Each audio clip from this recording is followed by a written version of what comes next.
आपके साथ अभिनव सिंह और आप देखना शुरू कर चुके हैं द इंडिया हेडलाइंस। एक ऐसा शख्स जिसके पास शोहरत, दौलत, नाम, रुतबा सब कुछ था, फिर एक दिन खबर आती है कि वो शख्स सुसाइड करके यानी कि खुदकुशी करके आत्महत्या उस शख्स ने कर ली और वो मर गया। लेकिन ये बात किसी के भी गले नहीं उतरती है। देश का चाहे वो आम नागरिक हो, पुलिस हो, प्रशासन हो या कोई भी अन्य संगठन हो, किसी के भी गले ये बात नहीं उतरती है। और बड़ा ही लाजमी है कि जो शख्स बहुत ही ऊंचाइयों पर पहुंच चुका था, बुलंदियों पर पहुंच चुका था, सब कुछ उसने अपनी कड़ी मेहनत से हासिल कर लिया था, तो उसके बावजूद भी, सब कुछ पास में होते हुए भी कोई शख्स खुदकुशी क्यों करेगा। मौके पर पुलिस पहुंचती है। मुंबई पुलिस जब मौके पर पहुंचती है, पूरे मामले की जांच करती है, लेकिन जांच में कुछ साफ नहीं हो पाता है।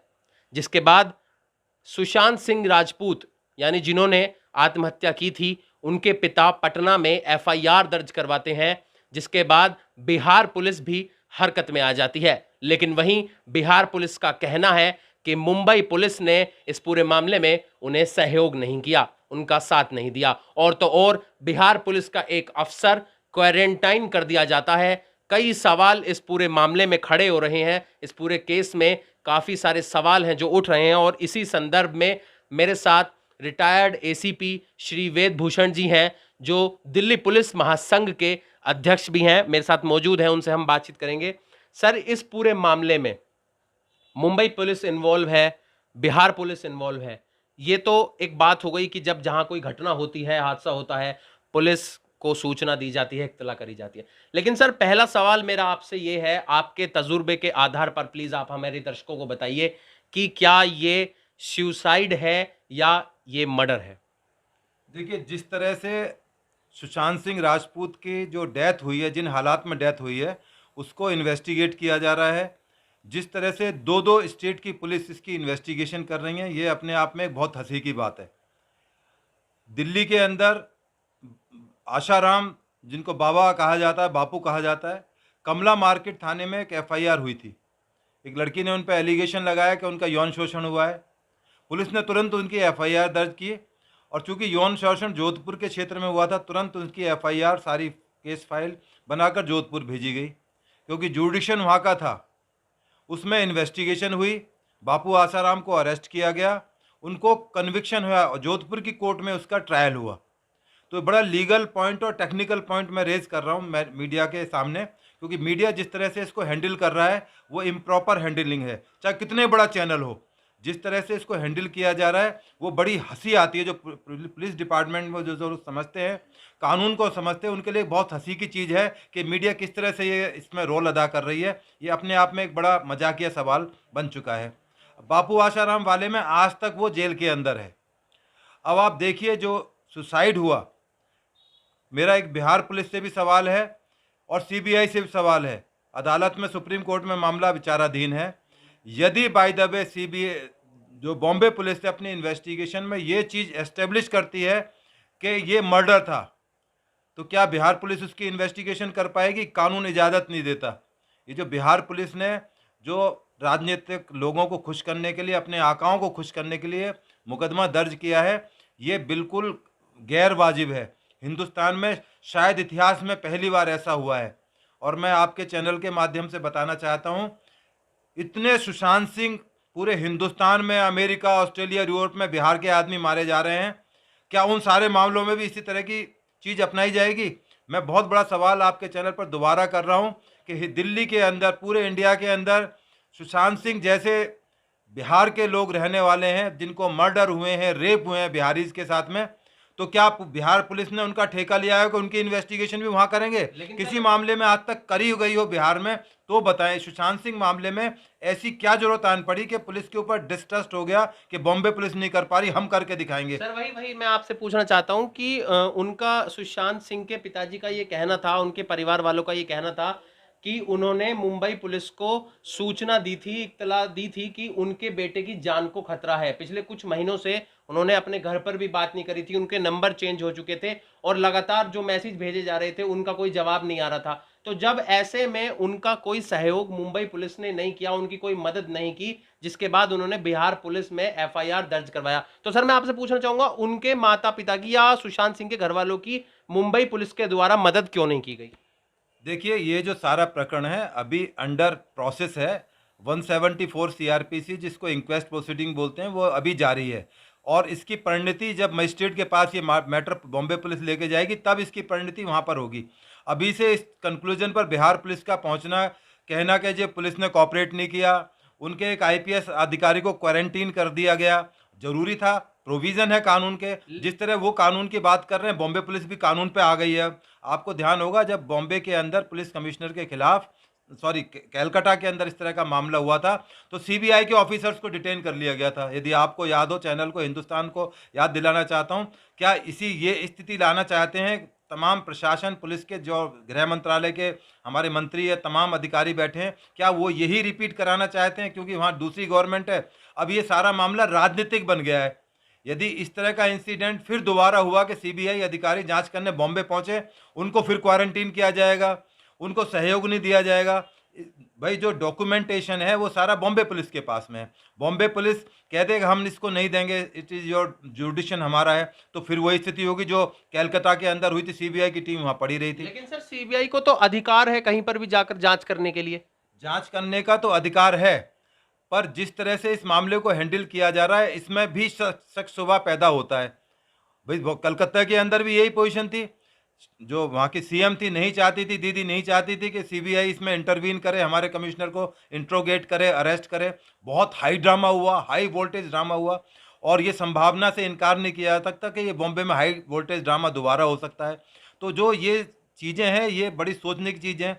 दो स्टेट की पुलिस आपस में लड़ रही है, वहाँ के डीजी, यहाँ के डीजी, वहाँ के सीएम, यहाँ के सीएम, सुप्रीम कोर्ट में मामला चल रहा है। तो क्यों ना पेशेंस रखें तमाम लोग जो है, और ये मतलब अनयूजुअल चीज मैं है। आपसे एक सवाल पूछना चाहूंगा, बिहार पुलिस का जो अफसर जिस फ्लाइट में आए थे उसमें तमाम और भी यात्री थे, लेकिन जब एक बिहार पुलिस के अफसर को क्वारंटाइन कर दिया जाता है, वहीं बाकी जो यात्री हैं उन्हें बिना शक, बिना किसी संदेह के जाने दिया जाता है, तो सर ऐसा क्यों होता है कि बिहार पुलिस के अफसर को ही क्वारंटाइन किया जाता है जबकि तमाम यात्री उसमें सफर कर रहे थे? देखिए, प्रोविजन तो यही है कि बॉम्बे म्यूनिसिपल कॉरपोरेशन का नियम ये है कि किसी भी स्टेट का दूसरे स्टेट में ट्रैवल करेगा, उसको क्वारंटीन किया जाएगा। यदि आज मैं उत्तराखंड जाता हूँ तो मुझे भी वहाँ क्वारंटीन होना पड़ेगा। जब कायदे कानून की बात है तो फिर कायदे कानून की लड़ाई है। पर जिस तरह से बिहार पुलिस ने इसको एक अपनी पर्सनल एक लड़ाई लेके वहाँ के सीएम साहब ने, डीजी साहब ने किया, क्योंकि उनके एक रिश्तेदार यहाँ हरियाणा के अंदर एडीजी हैं, तो कुछ लगता है कि उनका भी कुछ ना कुछ इसके अंदर दबाव रहा होगा, और काफ़ी हद तक दबाव रहा होगा। तो इस तरह की जब स्थिति पैदा हो जाए तो वो भी कानून का सहारा ले रहे हैं, आप भी कानून का मिसयूज़ कर रहे हो। बिहार पुलिस ने तो, मैं कहता हूँ, कानून का मिसयूज़ किया, एक्सीड किया अपनी पावर को। उनको इस तरह नहीं करना चाहिए था, उनको धैर्य रखना चाहिए था। हाँ, सीबीआई में वो जा सकते थे पहली स्टेज पर, क्योंकि कोशिश करते कि जो इन्वेस्टिगेशन है बॉम्बे पुलिस से ट्रांसफ़र करके सीबीआई में दी जा सकती। अब उसमें जो आ रही है कि सुशांत सिंह की डेथ कैसे हुई, अभी तक जीरो एविडेंस है। मैं आपके माध्यम से दोबारा आपके दर्शकों को बता रहा हूं, इस मामले में पुलिस के एंगल से जीरो एविडेंस है। ये केवल एक सब इंस्पेक्टर के द्वारा की जाने वाली इन्वेस्टिगेशन थी। अब बिहार पुलिस की हालत ये, अब तो आईपीएस आ गए। शुरू में बेचारा एक इंस्पेक्टर को भेजा गया। आप यदि किसी भी चैनल पर देखें, वो ऑटो के अंदर बेचारा लिफ्ट मांगता फिर रहा है। ये आपकी इन्वेस्टिगेशन का हाल है। अब आप जब दबाव देखा, चैनल का दबाव पड़ा, तो आपने एक आईपीएस अधिकारी को भेज दिया। मैं आपके चैनल पर यह बताना चाहता हूं और पूरे हिंदुस्तान को बताना चाहता हूं, आज तक किसी आईपीएस अधिकारी ने, आज तक बता रहा हूं, बिहार, बॉम्बे, दिल्ली, आज तक किसी केस की इन्वेस्टिगेशन, खुद मर्डर केस की अपने हाथ से यदि की हो, तो मैं चैलेंज करता हूं हिंदुस्तान में तमाम पुलिस को, तमाम आईपीएस अधिकारियों को, कोई उन्होंने आज तक मर्डर का ट्रायल फेस किया हो, कि पूरे केस की ट्रायल हो और उनके आईपीएस की गवाही से कन्विक्शन हो गया। मैं बहुत बड़ी बात आपके चैनल बता रहा हूं, शायद आज तक किसी चैनल पर इस तरह की बात नहीं कही गई हूं। मैं रिटायर्ड पुलिस अफसर हूं, मैं चैलेंज करता हूं, कोई आईपीएस डीजी रैंक का बता दे कि मैंने एनकाउंटर कराए होंगे, उनके सुपरविजन रहा होगा, कभी कभी किसी केस की इन्वेस्टिगेशन खुद नहीं की थी। हम लोग करते हैं नीचे वाले इन्वेस्टिगेशन, हम लोग करते हैं क्या इन्वेस्टिगेशन होती है, क्या इन्वेस्टिगेशन में किया जाता है। सुशांत सिंह की जहां पर डेथ हुई है, कोई भी एविडेंस नहीं मिला, कोई आई विटनेस नहीं है कि हाँ सुशांत सिंह को हमने लटकते हुए देखा था या इस हालात में सुशांत सिंह थे, कोई उसका आई विटनेस नहीं है। पोस्टमार्टम रिपोर्ट की जो की बात की जा रही है, उसमें कुछ इंडिकेट नहीं हो रहा कि मर्डर का है। उसकी जो विसरा रिपोर्ट आई है, पेट का धोवन होता है, विसरा होता है, उसमें कुछ ऐसी चीज़ नहीं आ रही, तो कैसे कह दिया गया जाए कि वो मर्डर था। केवल ये कहानी के जी वो रिया चक्रवर्ती 15 करोड़ रुपए उसकी ईडी जांच कर रही है, वो पुलिस कर नहीं सकती है। दूसरी एक अमिता लोखंडे आई शुरू में, वो भी अपनी कहानी कह के निकल गई। अब एक और लड़की का नाम आ रहा है कि उसकी सुसाइड हुई थी। ये सब चीज़ें कनेक्ट की जा रही हैं, जो कि एक बहुत ही वाहियात चीज़ है। मैं तो इनको वाहियात मानता हूँ, ये इन्वेस्टिगेशन की चीज़ें हैं ही नहीं। उसकी पर्सनल रिलेशनशिप थे। लिव इन रिलेशन क्या होता है? लिव इन रिलेशन ये अभी समाज के अंदर एक वर्ड आया है, उसको बड़ा बड़ा अच्छा माना जाता है कि यार ये लड़का लड़की hero heroine live in relation में रह रहे थे। ये केवल एक गंदी चीज़ है जिसको कि हम बहुत महिमा मंडित कर रहे हैं कि ये लोग बड़े बड़े लोग हैं, लिव इन रिलेशन में रहते हैं। ये केवल एक वहशियाना और एक वाहियात हरकत है कि हम इसको करते हैं कि वो लिव इन रिलेशन में रह रहे थे। और फिल्म इंडस्ट्री के अंदर ये बात बहुत कॉमन है। इवन दिल्ली जैसे शहर के अंदर भी बहुत कॉमन होता जा रहा है। लड़के लड़के रहते हैं और बड़े सम्मान से कहते हैं कि आपका हम। ज्यादा समय न लेते हुए मैं आपसे कुछ चंद सवाल और पूछना चाहूंगा अपने दर्शकों के लिए, जो कि अभी भी साफ नहीं हो पा रहे हैं। सर, मेरा सवाल आपसे यही है कि चाहे बिहार पुलिस हो या मुंबई पुलिस हो, दोनों पुलिस हमारे देश की हैं, लेकिन मैं आपकी बात से सहमत हूं कि उन्होंने कहीं ना कहीं कानून का, चलो उल्लंघन मान लेते हैं थोड़ी देर के लिए, किया है कि वो यहाँ पर आने के बाद तफ्तीश करने के हक उनका नहीं था, अधिकार उनका नहीं था। लेकिन सर, वहीं मैं आपसे पूछना चाहूंगा, जब सुशांत सिंह के घर वाले लगातार मुंबई पुलिस को इत्तला दे रहे थे, सूचना दे रहे थे, फिर उनकी मदद मुंबई पुलिस के द्वारा क्यों नहीं की गई? क्यों नहीं एक बार सुशांत को मुंबई पुलिस ने सुशांत तक पहुंचने की कोशिश की, उनके फ्लैट पर, या इस तफ्तीश की क्यों नहीं कोशिश की कि आखिरकार बार बार क्यों सुशांत के नंबर बदले जा रहे हैं? क्यों 6 महीने से सुशांत अपने घर वालों के कॉन्टेक्ट में नहीं है? देखिए, सुशांत सिंह एक फुल ग्रोन लड़का था, हीरो था फिल्म इंडस्ट्री का, वो इंसेन आदमी नहीं था। ये एक अलग बात है, इसके बारे में बताया जाता है कि उसको कुछ साइकोलॉजिकल डिसऑर्डर था। इस तरह की एविडेंसेस आ रही हैं। तो इन हालातों में ये कह देना कि सुशांत सिंह की हेल्प नहीं हो रही थी, क्योंकि उसमें पर्सनल मामलों में तो कुछ रिया सेन और अमिता लोखंडे या दूसरी उसकी जो पीएस थी दिशा, उनके मामले में पुलिस तो इंटरवीन कर नहीं सकती थी। कोई ऐसी चीज़ नहीं थी जिसमें कॉग्निजेबल ऑफेंस बनना हो, जिसमें पुलिस इंटरवीन कर सके। ऐसे तो सभी लोग, पूरा हिंदुस्तान डर के साए में जी रहा है। आपको याद होगा, दिल्ली शहर के अंदर बुराड़ी के अंदर 11 सुसाइड हुए थे एक ही फैमिली के अंदर। तमाम मीडिया के अंदर हंगामा हो रहा था कि जी मर्डर हो गए, 11 मर्डर एक ही फैमिली के।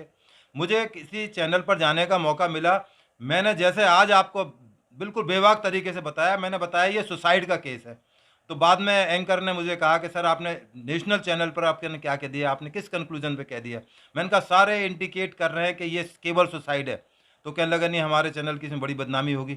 मैंने कहा ये चैनल ही माना जाएगा कि सही कहा गया था उस टाइम पर। बाद में मुझे वो एंकर मिले, उस चैनल पर दोबारा जाना हुआ, उन्होंने कहा कि वाकई में आपकी बात सही थी, उसमें सुसाइड ही निकल के आया। तो मैं पुनः आपको इस निष्कर्ष पर पहुंच रहा हूं कि ये केवल एक सुसाइड है। अभी तक मर्डर का कोई एविडेंस नहीं है। ठीक है, उससे जुड़ी हुई कहानियां बहुत सारी होंगी, लिविंग रिलेशन, गर्लफ्रेंड, पैसा, सेक्स, सब कुछ मिलेगा उसके अंदर, पर जो मर्डर के लिए एविडेंस चाहिए वो आज तक नहीं है। बाय द वे कोई आ जाए, पैदा हो जाए, वो सीबीआई इन्वेस्टिगेशन कर लेगी, आएंगे पब्लिक डोमेन में आ जाएगा। अभी तक फिलहाल ऐसा कुछ नहीं है कि मर्डर का कहीं कोई एविडेंस इस मामले के अंदर निकल कर आया। सर, इस पे एक आखिरी सवाल मैं आपसे पूछना चाहता हूं। इसमें एक ये तर्क निकल के आ रहा है कि रिया सुशांत को अपने घर लेकर गई थी, उनके फ्लैट से अपने घर लेके गई थी, साथ ही में सारे मेडिकल रिकॉर्ड्स भी उनके पास थे, और उनको डेंगू बताकर, सबकी निगाह में डेंगू बताकर उनको एक्स्ट्रा जो डोज है वो दवाइयों की दी गई। डिप्रेशन की जो दवाइयां हैं उसकी मेडिकेशन पर वो थे, और उन्हें एक्स्ट्रा डोज दी गई। तो कहीं ना कहीं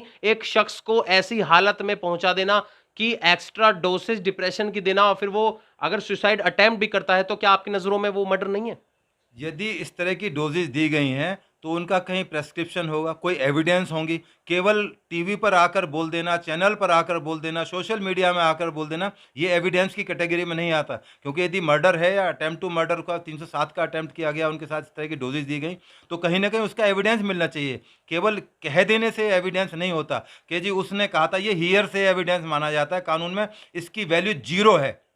इसकी वैल्यू जीरो है कि जी उसने उसको ये कहा, उसने उसको ये कहा, मैंने ये सुना था, मैंने वो कहा था। तो इस सारे मामले में जो इस तरह की चीज़ें चैनल पर की जा रही हैं, मेरे चैनल के तमाम अपने दोस्तों से, मीडिया हाउसेस से रिक्वेस्ट है, कृपया पेशेंस रखें, इसको एक मजाक ना बनाएं। आप पुलिस का ही मजाक ना बनाएं और सोशल मीडिया का, अपने चैनल्स का मजाक ना उड़ाएं। जो प्रूडेंट जो जो इस देश के रहने वाले हैं वो बड़ा चैनल पर हंसते हैं आजकल। देखो क्या मोकरी ड्रामा जो बड़े बड़े चैनल्स बैठ के करते हैं, तो एक हंसी आती, हंसी का पात्र ना बनाए इसको आप। यदि ये विदेश में कहीं यूरोप में, अमेरिका में होता है तो बहुत छोटी न्यूज़ होती, इसको इस तरह से हाइप दिया जा रहा है।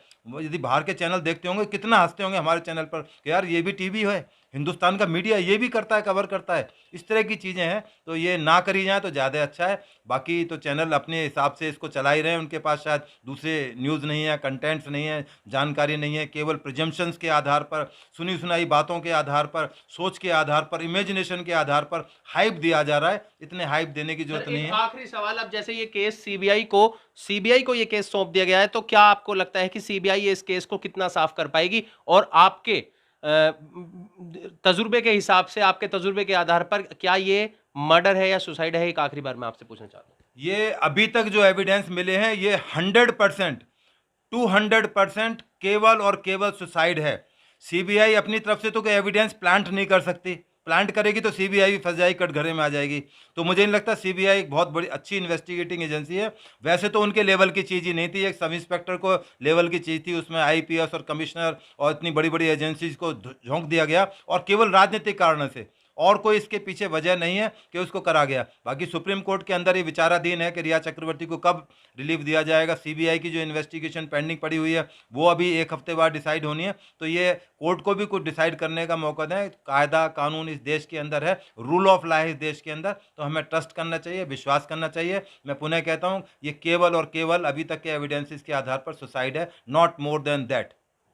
तो ये थे हमारे साथ रिटायर्ड एसीपी वेद भूषण जी, जिन्होंने अपने तजुर्बे और एक्सपीरियंस के आधार पर बताया कि ये केवल एक सुसाइड है, इससे ज़्यादा और कुछ भी नहीं है। वहीं आपको बता दें कि तमाम तरह की जो तफ्तीश है वो इस केस में अब सीबीआई को सौंप दी गई है। सीबीआई अपने लेवल पर, अपने स्तर पर, अलग अलग पहलुओं पर जांच करेगी, और जो बाकी की जो सारी तफ्तीशें हैं वो कोर्ट के माध्यम से इस केस में अभी जो निष्कर्ष है वो आना बाकी है। ऐसी ही तमाम बड़ी खबरों के लिए हमारे चैनल के साथ जुड़े रहें और देखते रहें द इंडिया हेडलाइंस।